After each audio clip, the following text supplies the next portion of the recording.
Hey guys, this is Marcia. Hey, what's up? This is Derrick. We're going to be explaining to you how transportation decisions get made here in Miami-Dade County. So we do not have a transit authority in Miami, unlike most major cities in the country and around the world. Yeah, so we got this handy dandy chart going on over here that basically breaks it down step by step. And the first thing that we should probably break down before we get into the nitty gritty is the Department of Transportation and Public Works, DTPW for short. It's a public agency, and anything from roads, bridges, pedestrian projects, and public transportation infrastructure, it has to go through DTPW to get implemented. So no matter whose idea it is, where it comes from the state, from the county, any projects transportation-wise is going through DTPW. So that's the first thing to know. And then the first part to know is that Miami-Dade County is made up of 13 districts, and each one of those districts has a county commissioner. And all of these county commissioners make up what is called the Board of County Commissioners, and they are the decision makers in the county.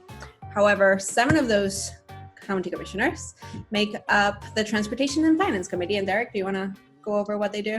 Yeah, so the Transportation and Finance Committee, it's a separate committee made up of the Board of County Commissioners, 7 of them, right? And that's where they pass resolutions or legislation that's based in like transportation and finance, I guess. But they send that on to the full 13-member Board of County Commissioners for a final vote, which then goes on to DTPW to be implemented. So those 7 vote on something, they send that to the full 13 board, which includes those 7, and then that goes to the Department of Transportation and Public Works. There are 6. Just 6. Yes, and on top of that, countywide, we have a mayor who is also allowed to tell the Department of Transportation and Public Works what they should be working on. And then we start getting broader, right? Like we need money for all of our projects, so we need to go state level, and that brings us to FDOT, which is the Florida Department of Transportation. Yeah, so the Florida Department of Transportation, FDOT, they got basically a $10 billion budget for fiscal year 2020-2021. And if we would like to access that money for a project in Miami-Dade County, we have to go through a very specific process that's mandated by federal law. Which brings us to the TPO, which is the Transportation Planning Organization, which used to be the MPO, the Metropolitan Planning Organization. So in order to get this funding from the state, we need to have a long-term plan that's approved by the state. And the TPO is the group that basically, they facilitate that process. They put that plan together to be adopted by the state so we can access federal funds and state funds for projects that we want to do in Miami-Dade County. All right, and who makes up the TPO? All right, so the TPO has this thing called the Long Range Transportation Plan, right? And that is the plan that has to be endorsed by FDOT basically in order for us to be able to access the funds, right? What's on the LRTP is decided by the TPO's governing board. The TPO's governing board is made up of all 13 county commissioners, and then you have 8 officials from 8 of the 34 municipalities in Miami-Dade County.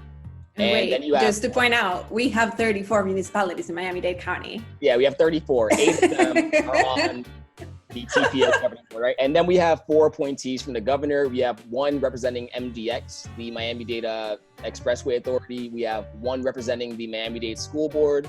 We have 1 representing a Miami-Dade municipality, which is currently from Medley, and they have a population of like 900 people. So I don't know, it's kind of here or there, but and then we have a representative from unincorporated Miami-Dade. So that's the 4 governors appointees to that, right? And like I said, if we'd like anything to get passed, it has to be on the plan that they send to the state. Right, and that is also competing with like state plans and things that the state wants to implement within our county.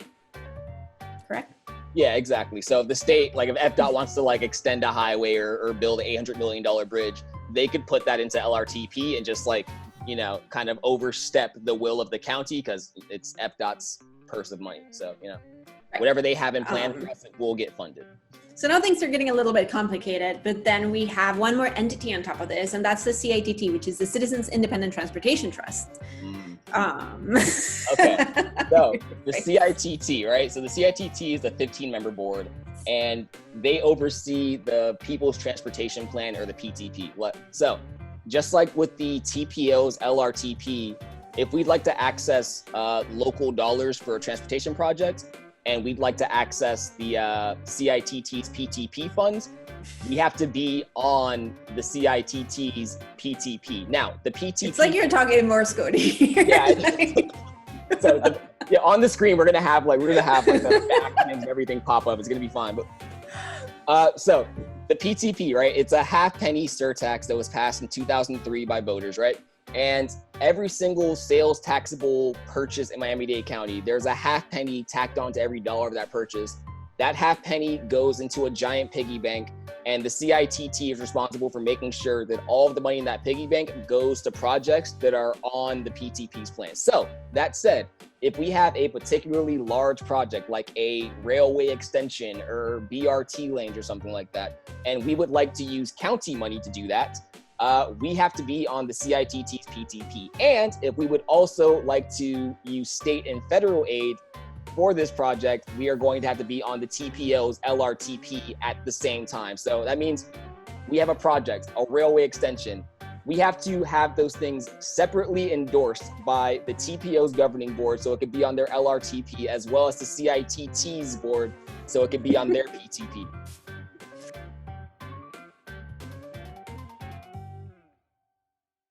If you have understood absolutely anything of what Derrick is talking about, I salute you. On top of that, we need to explain to you who makes up the CITT, because it is not so simple. That's crazy. I forgot to say who's on the CITT. All right, so the CITT, 15 members, right? So you have 13 appointees, one from each of the county commissioners.